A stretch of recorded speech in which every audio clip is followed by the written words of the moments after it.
Hello guys, good morning to all of you. I hope आप सब बहुत अच्छे होंगे। चलिए शुरू करते हैं अपना आज का करंट अफेयर सेशन अपने टुडे मोटिवेशन के साथ। We will fail when we fail to try by Rosa Parks. तो लाइफ में हम फेल तब नहीं होते कि जब हमने फेल किया और हम उस चीज़ में मतलब फेल हो गए, ठीक है।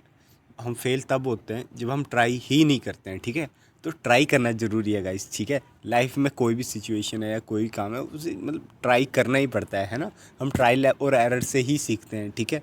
तो वही चीज़ है कि लाइफ में आप ट्राई करते रहिए, ठीक है। फेलियर और सक्सेस तो लाइफ का पार्ट है, ठीक है। कभी सक्सेस मिलेगा, कभी फेलियर हो, सब चलता रहता है, लेकिन ट्राई करना ज़रूरी है, ठीक है। चलिए अब बढ़ते हैं आगे। Prime minister Modi dedicated world longest railway platform इन हुबली स्टेशन। आपको बताना है तो ये स्टेशन कौन सी स्टेट में लोकेटेड है, तो हुबली स्टेशन आपका आता है कर्नाटका में, ठीक है। और प्राइम मिनिस्टर मोदी ने इसके अलावा डेडिकेट किया है IIT Dharwad's new campus develop at a cost of 850 crore to the nation. इसके अलावा वर्ल्ड लॉन्गेस्ट रेलवे प्लेटफॉर्म भी जो कि हुबली स्टेशन में है, ठीक है, वो कराया, ठीक है। और इसके अलावा electrification of the Hospet Hubli section upgraded Hospet station project were also dedicated by the prime minister, ठीक है। और फाउंडेशन स्टोन रखी गई है जयदेवा हॉस्पिटल रिसर्च सेंटर इन हुबली। और इसके अलावा 520 करोड़ रुपीज़ के वर वेरियस प्रोजेक्ट इनोग्रेट किए गए हैं, ठीक है। तो इस चीज़ का आप ध्यान रखेंगे। अगर हम कर्नाटका की बात कर लें तो एक ये साउथ वेस्ट इंडिया में आती है, ठीक है। अगर इसकी एग्जैक्ट लोकेशन की बात करें तो साउथ वेस्ट इंडिया में लोकेशन आती है और अरेबियन सी कोस्ट लाइन के साथ, ठीक है। ये it was form as Mysore state on 1 November 1956 with the passage of the state reorganisation act and rename Karnataka. और इसका नाम कर्नाटका पड़ा था 1973 में, ठीक है। ये 6 लार्जेस्ट इंडियन स्टेट है एरिया के हिसाब से, ठीक है। वहाँ पे सीएम है इस टाइम बसवराज बोमानी, कैपिटल है बेंगलुरु, गवर्नर है थवार चंद गहलोत, पॉपुलेशन है 6.41 करोड़, ठीक है। और लिटरेसी है 2011 के हिसाब से 75.36% और सेक्स रेशियो है 973 आउट ऑफ 1000। तो ये कुछ कर्नाटका की इन्फॉर्मेशन। चलिए बढ़ते हैं आगे, ठीक है। आप ये देख सकते हैं वर्ल्ड लॉन्गेस्ट प्लेटफॉर्म हुबली, ठीक है। गाइस आगे बढ़ने से मैं पहले आपको एक चीज़ कहना चाहूँगा। मैंने कल भी आपसे रिक्वेस्ट करी थी कि प्लीज़ कमेंट कीजिएगा कि आपको वीडियो के बारे में, कि आपको वीडियो कैसी लगती है और कैसा आप कंटेंट चाहते हैं। तो गाइस कल कोई मैसेज नहीं आया, तो प्लीज़ यार आज ज़रूर करिएगा मैसेज, क्योंकि एट दी एंड इस चीज़ से बेनिफिट आपको ही होने वाला है। क्योंकि आपको बेटर क्वालिटी कंटेंट या फिर जो भी है, जैसे भी आपके सुजेशन होंगे उसके अकॉर्डिंग मैं वर्क करूँगा, तो एट दी एंड आपको ही बेटर एक्सपीरियंस मिलेगा, ठीक है गाइस। तो प्लीज़ इस चीज़ का थोड़ा ध्यान रखिएगा और ज़रूर करिएगा कमेंट, ठीक है। हार्डली आपका 1 मिनट लगेगा, ठीक है। चलिए next question. Prime minister Modi dedicated to nation Bengaluru Mysore expressway in Karnataka. It constructed at a cost of over how many crore rupees, ठीक है। तो आपका जो बेंगलुरु मैसूर एक्सप्रेस वे अभी कर्नाटका में बना है, ठीक है, वो कितने की कॉस्ट में बना है, तो वो बना है आपका 8400 करोड़ रुपीज़ की कॉस्ट में बना है, ठीक है। 10 लेन बेंगलुरु मैसूर एक्सप्रेस वे है वो, ठीक है। और वो कनेक्टिविटी करेगा और सोशो इकोनॉमिक ग्रोथ कराएगा कर्नाटका में, ठीक है। 118 किलोमीटर लॉन्ग, ठीक है। और उसकी लेंथ कितनी है 118 किलोमीटर, ठीक है। 10 लेन्स है और 8400 करोड़ रुपीज़ में बना है, ठीक है। Bengaluru Mysore express way will reduce the travel time between Bengaluru and Mysore. कितना रिड्यूस कर देगा टाइम। पहले जहाँ 3 घंटे लगते थे वहाँ अब 75 मिनट्स ही लगेंगे, तो काफ़ी अच्छी चीज़ है ना। ये आप देख सकते हैं, ये वो एक्सप्रेस वे जो नया बना है, ठीक है। चलिए बढ़ते हैं आगे हम। और आपको बताना है रिसेंटली वो कौन सा हॉस्पिटल है महाराष्ट्र में जिसे अपग्रेड करा गया है 100 bedded multi speciality hospital on PP mode. तो वो बना है आपका जवाहरलाल नेहरू पोर्ट हॉस्पिटल, ठीक है। जो ये हॉस्पिटल है इसे अपग्रेड कर दिया गया है 100 bedded multi speciality hospital on PP mode, मतलब पब्लिक प्राइवेट पार्टनरशिप मोड के लिए, ठीक है। जो अभी एग्जिस्टिंग ये क्या था कि 50 बेड का था, सेकेंडरी केयर हॉस्पिटल था, लेकिन अभी इसे मतलब डेवलप कर लिया गया है, ठीक है। और इसमें कितना वो आया है मतलब कॉस्ट, तो 48 करोड़ रुपीज़ इसकी कॉस्ट आई है, ठीक है। Port shipping and waterway minister कौन है, सर्बानंदा सोनोवाल। उन्होंने एक्सप्रेस किया कॉन्फिडेंस दैट जो हॉस्पिटल है ये एक माइलस्टोन होगा in providing quality health care service to the port employ CISF personnel and their dependent at the residence of Raigad district in Maharashtra. तो वहाँ पे पड़ता है ये रायगढ़ डिस्ट्रिक्ट में, ठीक है, जो कि है महाराष्ट्र में। आपको ये क्वेश्चन काफ़ी इंपॉर्टेंट है, ठीक है। इंडिया ने हिस्ट्री क्रिएट कर दी है, ठीक है। इंडिया ने ऑस्कर जीत लिया, आपको सबको पता ही होगा कि इंडिया ने ऑस्कर जीत लिया है, ठीक है। इंडिया ने 2 ऑस्कर जीते हैं, ठीक है। और वो किस किस में जीते हैं तो मैं आपको वैसे पता होगा, लेकिन बता देता हूँ। अब ये जो 95th अकेडमी अवार्ड्स है, ठीक है, चाहे आप अकेडमी अवार्ड कह लो चाहे ये ऑस्कर कह लो, एक ही बात है। और ये 95th था, मतलब 95 ईयर से दिए जा रहे हैं, ठीक है। तो ये 95th था, ठीक है। और इंडिया का आपको पता है नाटू नाटू सॉन्ग, ठीक है, जो कि SS राजमौली की फ़िल्म है RRR, उसने हिस्ट्री बना दिया। और वो पहला इंडियन फिल्म बनी है जिसने, मतलब वो पहली इंडियन फिल्म है जिसके सॉन्ग ने ऑस्कर जीत लिया है, ठीक है। और ऑस्कर आपसे पूछ सकते हैं एग्ज़ाम में कि ऑस्कर कौन सी कैटेगरी में जीता है, तो ऑस्कर जीता है बेस्ट ओरिजिनल सॉन्ग कैटेगरी में, ठीक है। आपसे पूछ सकते हैं RR किसने, मतलब RR जो मूवी है उसके डायरेक्टर कौन है, तो SS राजमौली है, ठीक है। और गाने के बारे में पूछना हो तो कंपोज़र कौन है उस गाने के, तो उस गाने के कंपोज़र है MM केरवानी उसके, ठीक है, MM केरवानी, ठीक है, जो इन्होंने कंपोज़ किया है। लिरिक्स कौन है, लिरिक्स लिखे हैं आपके चंद्र बोस ने लिखे हैं, ठीक है। और इसके अलावा जो प्लेबैक सिंगर हैं ऑफ नाटू नाटू सॉन्ग, उनका नाम क्या है, उनका नाम है, एक का नाम है राहुल सिपलंग एंड कलाल बेराव, ठीक है। तो ये इन्होंने, ये प्लेबैक सिंगर हैं, ठीक है। और ये जो आपका हुआ है ऑस्कर अवार्ड, ये कहाँ पे हुए हैं, ये हुए हैं Dolby theatre in Los Angeles in USA, ठीक है। इतनी सी बात ध्यान रखेंगे। और इस सॉन्ग को कोरियोग्राफ किया गया है किसके द्वारा, भाई प्रेम राकेश, ठीक है। और इस जो ये आपका सॉन्ग था नाटू नाटू, ये कहाँ पे शूट हुआ है, ये हुआ है यूक्रेन में, जो प्रेसिडेंट पैलेस है वहाँ पे ये शूट हुआ है, ठीक है। तो इस चीज़ का भी आप ध्यान रखेंगे, ठीक है। और जो live performance at the ceremony was introduce by, और वहाँ पे अभी जो जो ऑस्कर अवार्ड्स हुए हैं वहाँ पे दीपिका पादुकोण ने भी लाइव परफॉर्मेंस दी है, ठीक है। RR is the first Indian film to over 2 decades to be nominated as the Academy Award, while Natu Natu was the first Indian song to be nominated at the Oscar, ठीक है। तो ये सब details guys आप ध्यान रखिएगा। हो सकता है कि ये ना पूछे कि कौन से गाने को ऑस्कर मिला है, लेकिन उसकी डिटेल्स पूछ लें, ठीक है। तो मैंने आपको सब बता दिया कि कंपोज किसने किया है, ठीक है, कोरियोग्राफ किसने किया है, डायरेक्टर कौन है, सब आपको पता लग गया है, ठीक है। कहाँ शूट हुआ है सब बता दिया, तो प्लीज़ ध्यान रखिएगा। और इसके अलावा जो डॉक्यूमेंट्री है द एलिफेंट विस्पर्स, ठीक है, तो ये जो डॉक्यूमेंट्री है इसे भी ऑस्कर अवार्ड मिला है, ठीक है। और another Indian entry in the academy award the elephant whisper also वोन ऑस्कर इन दी बेस्ट, और इसे कौन सी कैटेगरी में मिला है, best documentary short film category, ठीक है। तो डॉक्यूमेंट्री भी 2 टाइप की होती है, तो इसे शॉर्ट फिल्म कैटेगरी में मिला है, तो ये बात ध्यान रखिएगा, best documentary short film category, ठीक है। और ये कितनी मिनट की है, ये 41 मिनट की शॉर्ट डॉक्यूमेंट्री है, ठीक है। और इसके फिल्म मेकर कौन है, इसके मेकर हैं कार्तिक गोंसले, ठीक है। एंड प्रोड्यूसर है इसके गुनीत मोंगा, इन दोनों ने करी है, ठीक है। फिल्म मेकर है कार्तिक और प्रोड्यूसर है गुनीत, ठीक है।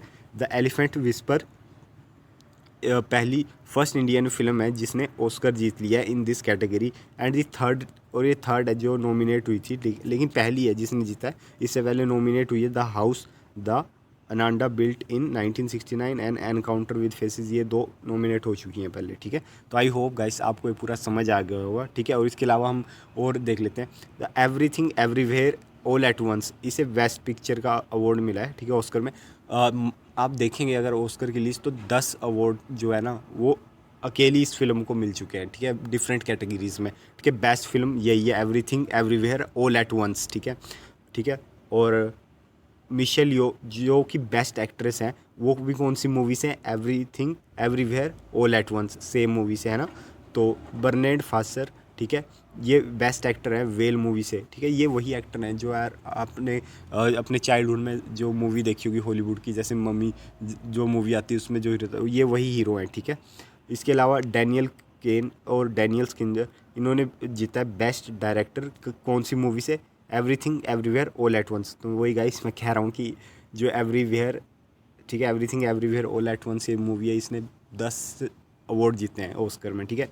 All quite on the western front वोन, ये बेस्ट इंटरनेशनल फीचर फिल्म है, ठीक है। तो इसका भी ध्यान रखिएगा, ठीक है। और बेस्ट मूवी ज़रूर याद रखिएगा, ठीक है, everything everywhere all at once, best actor है मिशेल लियोन, ठीक है। अब मैं आपको फ़ोटोज़ दिखा देता हूँ ताकि आपको और याद रहे, ठीक है। ये है आपकी मिशेल लियोन जो कि everything everywhere all at once के बेस्ट एक्ट्रेस हैं। ये रहे आपके ब्रेंडन फ्रेजर, ठीक है, जो कि वेल मूवी में जिन्होंने रोल किया बेस्ट एक्टर। ये देख सकते हैं आप best picture everything everywhere all at once, ठीक है। ये देखिए नाटू नाटू, ये एलिफेंट विस्पर, ठीक है। Daniel Kwan and Daniel Scheinert, ठीक है, दोनों ही everything everywhere all at once से बेस्ट डायरेक्टर। ये भी देखिए बेस्ट सपोर्टिंग एक्टर कौन सी मूवी से है, everything everywhere all at once, Ke Huy Quan, ठीक है। ये देखिए बेस्ट सपोर्टिंग एक्ट्रेस, ये भी everything everywhere all at once, Jamie Lee Curtis, ठीक है। और बेस्ट विजुअल इफेक्ट है तो वो है अवतार द वे ऑफ वाटर को मिला है, ठीक है। ये आपकी all quite on the western front best, ठीक है, international feature film. So I hope guys आपको ये सब डिटेल याद रखेंगे, ठीक है। चलिए बढ़ते हैं आगे। आपको बताना है कौन सी कंट्री ने फाइनलाइज कर लिया डील कि वो सुकोई SU-35 फाइटर जेट लेने वाले हैं रशिया से, ठीक है। तो वो है आपकी कंट्री ईरान। ईरान ने फाइनलाइज कर लिया डील, ये सुकोई SU-35 फाइटर जेट लेने वाले हैं रशिया से, ठीक है। और रशिया ने भी अनाउंस कर दिया कि ये अभी रेडी है सेल करने के लिए, क्योंकि जो ईरान के ऊपर सैंक्शन लगे थे वो एक्सपायर हो गए थे अक्टूबर 2020 ऑफ रिस्ट्रिक्शन ऑन ईरान, ठीक है। जो भी कन्वेंशनल वेपन लेने के लिए ईरान की कैपिटल है तेहरान और रशिया की कैपिटल है मॉस्को, ठीक है। और ये है आपका Rafale aircraft, sorry Sukhoi aircraft. चलिए बढ़ते हैं आगे। आपको बताना है कि जो माउंट मेरापी है, ठीक है, हाल ही में वो इरप्ट हो गया है, ठीक है। तो सबसे ज़्यादा एक्टिव वोल्केनो है। आपको बताना है माउंट मेरापी कौन से कंट्री में है, ठीक है। तो वो है आपका इंडोनेशिया में, ठीक है। Indonesia mount Merapi one of the world most active volcano erupted, ठीक है। जो वो वोल्केनो है ये लोकेटेड कहाँ पे है, ये जावा आइसलैंड में है, ठीक है, नियर इंडोनेशिया कल्चर कैपिटल योग यात्रा, ठीक है। जो योग यात्रा वहाँ की जो कल्चरल कैपिटल है वहाँ पे है जावा आइसलैंड। तो उस जावा आइसलैंड में आपका माउंट मेरापी, ठीक है। वोल्केनो जो लास्ट इरप्ट हुआ था 2010 में हुआ था, ठीक है। और इंडोनेशिया जो कि जिसमें 130 एक्टिव वोल्केनोज हैं, ठीक है, इंडोनेशिया में, क्योंकि वहाँ पे पैसिफिक में उसकी लोकेशन है और वहाँ रिंग ऑफ फायर पड़ती है, तो इसीलिए वहाँ पे इतने ज़्यादा एक्टिव वोल्केनो है where the continental plate cause high volcanic and seismic activity, ठीक है। और कैपिटल क्या है इंडोनेशिया की, वो है जकार्ता। ये आप देख सकते हैं माउंट मेरापी इंडोनेशिया में, ठीक है। पूछ लेते हैं एग्जाम में बहुत बार, ठीक है, एज ए स्टैटिक। चलिए बढ़ते हैं आगे। आपको बताना है गवर्नर मंगू भाई पटेल ने इनोग्रेट किया है थर्ड दिव्य कला मेला। तो ये कहाँ पे इन्होंने इनोग्रेट किया है, तो ये इन्होंने करा है थर्ड दिव्य कला मेला, ठीक है, भोपाल में, ठीक है। मध्य प्रदेश के हैं गवर्नर, ठीक है। मंगू भाई पटेल इस टाइम मध्य प्रदेश के गवर्नर है, ठीक है। और भोपाल में उन्होंने ये इनोग्रेट किया। ये 10 दिन तक ये फेयर चलने वाला है, ठीक है। और ये वहाँ पे ग्रेट चांस है जो कि मतलब ये एनेबल करेगा जो भी दिव्यांगजन है उन्हें एंटरप्रेन्योर और आर्टिशियन बनने में हेल्प करेगा, ठीक है। और इसमें 4 फाइनेंस कॉरपोरेशन है जैसे NHFDC, ठीक है, और NBCVHC, NSFDC और NSKDFC। ये प्रोवाइड करेगी दिव्यांगजन्स को फाइनेंशियल असिस्टेंस ताकि वो अपना स्टार्टअप स्टार्ट कर सके, ठीक है, या जो भी है या उन्हें लोन प्रोवाइड कराएगी, ठीक है। और ये ऑर्गेनाइज कराया था social justice and empower ministry ने, ठीक है। और ये 21 मार्च तक चलने वाला है। ये देख सकते हैं आप Divya Kala Mela. International conference on shared Buddhist heritage. आपको बताना है ये किसने ऑर्गेनाइज करवाई है, ठीक है। तो इसका सही आंसर है for all of the above, ministry of culture, ministry of external affair and the international Buddhist confederation ने, ठीक है। और ये 2 दिन का प्रोग्राम है, ठीक है। और मैंने आपको बता दिया कि इन तीनों ने मिलकर ऑर्गेनाइज कराई है। और international conference on shared Buddhist heritage will be, और कहाँ पे हो रही है, ये न्यू दिल्ली पे हो रही है। और फोकस रहेगा इस बार India civilisation connect with Shanghai cooperation organisation 2023। और एम क्या है इस कॉन्फ्रेंस का, ताकि री इस्टेब्लिश किया जाए trans cultural link and seek out commonality between Buddhist art of Central Asia, art style and archaeological site and antiquity in various museum collection of the SCO countries, ठीक है। जो ये इवेंट है under India leadership of SCO will bring together, तो यहाँ पे Central Asia, Eastern Asia, South Asia, Arab country, इन सबको कॉमन प्लेटफॉर्म में लाया जा रहा है, ठीक है। और ये इंडिया ही कर सकता है, ठीक है। चलिए बढ़ते हैं आगे। देख सकते हैं आप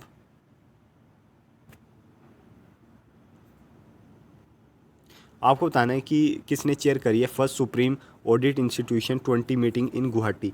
तो अभी फर्स्ट जो सुप्रीम ऑडिट इंस्टीट्यूशन की मीटिंग है वो गुवाहाटी में हो रही है, और ये आपकी चेयर करी है सीएजी ने, ठीक है, कंट्रोलर एंड ऑडिटर जनरल ने, जो कि मिस्टर गिरीश चंद्र मुर्मू, उन्होंने चेयर करी है पहली supreme audit institution 20 meeting in Guwahati. इसकी थीम क्या है, 2 थीम्स है, एक है ब्लू इकोनॉमी और एक है रिस्पॉन्सिबल आर्टिफिशियल इंटेलिजेंस। तो ये दोनों थीम याद रखिएगा, और कहाँ पे हुई है, गुवाहाटी में हुई है, और किसने चेयर करी है, इतनी सी बातें बस ध्यान रखनी है और ज़्यादा आपको ध्यान नहीं रखना, ठीक है। ये देख सकते हैं आप।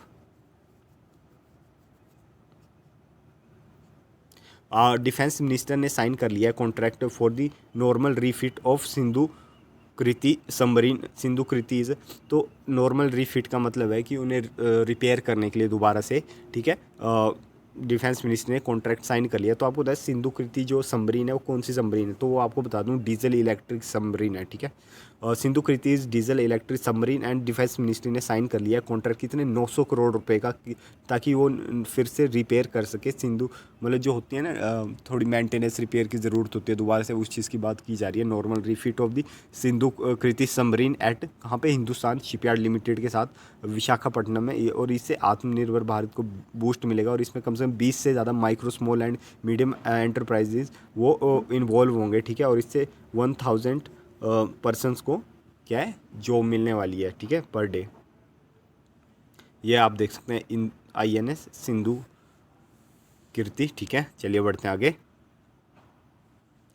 IIT के साइंटिस्ट ने डिस्कवर किया है नया एंटी बैक्टीरियल मॉलिक्यूल, ठीक है, IITR 00693। तो आपको बताना है कौन सी IIT के साइंटिस्ट ने डिस्कवर किया, तो इसका सही आंसर है IIT रुड़की, ठीक है। IIT Roorkee scientist discover new anti bacterial molecule IITR 00693, ठीक है। Researcher of the Indian Institute of Technology Roorkee have discover new anti bacterial small molecule, ठीक है, और ये हेल्प करेगा in the fighting edge drug resistance infection, ठीक है। और molecule has shown potent anti bacterial activity against a wide range of gram positive and gram negative bacteria, ठीक है, इतनी सी बात ध्यान रखेंगे।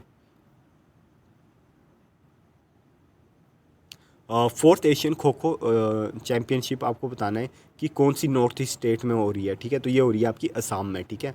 Fourth Asian kho kho championship for man and women will be held at Buxar district of Assam. कब से कब, 20 मार्च से लेकर 23 मार्च के बीच में होने वाली है, बक्सर डिस्ट्रिक्ट ऑफ असम। तो इतनी सी बात ध्यान रखनी है, और इस इवेंट को ऑर्गेनाइज कराया जा रहा है by kho kho federation of India and Assam kho kho association और बोडोलैंड टेरिटोरियल रीजन गवर्नमेंट, ठीक है। तो 12 कंट्रीज इसमें इंक्लूडेड, एक India, host India will be participate in this competition, ठीक है। तो ये बस बात ध्यान रखनी है आपको। आई होप गाइस आपको ये लेक्चर पसंद आया होगा, और प्लीज़ कमेंट सेक्शन में ज़रूर कमेंट कीजिएगा। मिलते हैं कल सुबह 6 बजे अपने करंट अफेयर सेशन में, तब तक टेक केयर।